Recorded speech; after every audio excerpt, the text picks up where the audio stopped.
আহত হয়েছিল। তাদের এখনো 8 জন হাসপাতালে ভর্তি রয়েছে। যারা চিকিৎসা নিয়েছে তাদের অনেকেই পা ভেঙেছে, হাত ভেঙেছে, কারো মাথায় আঘাত পেয়েছে। এখন পর্যন্ত 4 দিন পেরিয়ে গেলেও সরকারের পক্ষ থেকে কোনো রকম দৃশ্যমান ব্যবস্থা নেওয়া হয়নি।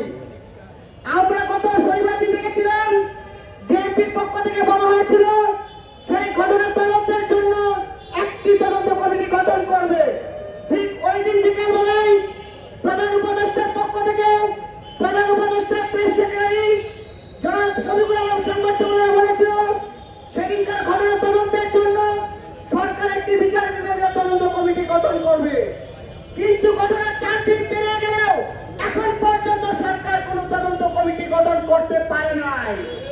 আমরা জানতে চাই এই নুরুল হকের উপর হামলাকারীদেরকে রক্ষা করার জন্য সরকারকে কারা চাপ প্রয়োগ করছে। আপনারা নিশ্চয় দেখেছেন গণমাধ্যমগুলোতে এসেছে জাতীয় পার্টি এবং গণ অধিকার পরিষদের সংঘর্ষে বিভিন্ন আহত। আমরা স্পষ্ট বলছি গণ অধিকার পরিষদ কিংবা জাপার সংঘর্ষে নুরুল হক আহত হয়নি। নুরুল হক এখানে সংবাদ সম্মেলন করার সময় সেনাবাহিনী এবং পুলিশের কতিপয় দুর্বৃত্তরা আপনারা দেখেছেন কিভাবে নির্মমভাবে তাকে তার উপর হামলা করেছিল।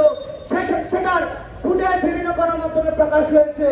কিন্তু এখন পর্যন্ত সেনাবাহিনীর পক্ষ থেকে কোনো প্রকার দুঃখ প্রকাশ করতে আমরা দেখিনি।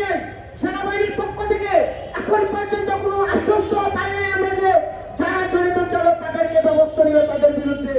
আমরা সরকারকে বলতে চাই আপনারা যাদের রক্তের বিনিময়ে আজকে দায়িত্ব বসেছিলেন, আপনারা যেখানে বসে আছেন সেখানে বসাতে এই ফাঁসিবাদের সময় নুরুল হক রক্ত ঝরেছে, আমরা রক্ত ঝরেছি, আমরা জেল কেটেছি, নির্মম নির্যাতনের মধ্যেও শেখ হাসিনার বিরুদ্ধে আমরা আমাদের লড়াই চালিয়ে গিয়েছি।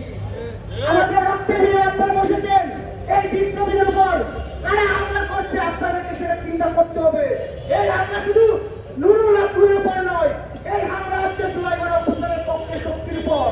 এখানে যখন পিটানো হয় তখন সারা সদস্যরা বলেছে অনেককে যে জুলাই করে দিবে, জুলাইকে তারা ভুলে না। এইগুলো কারা বলছে?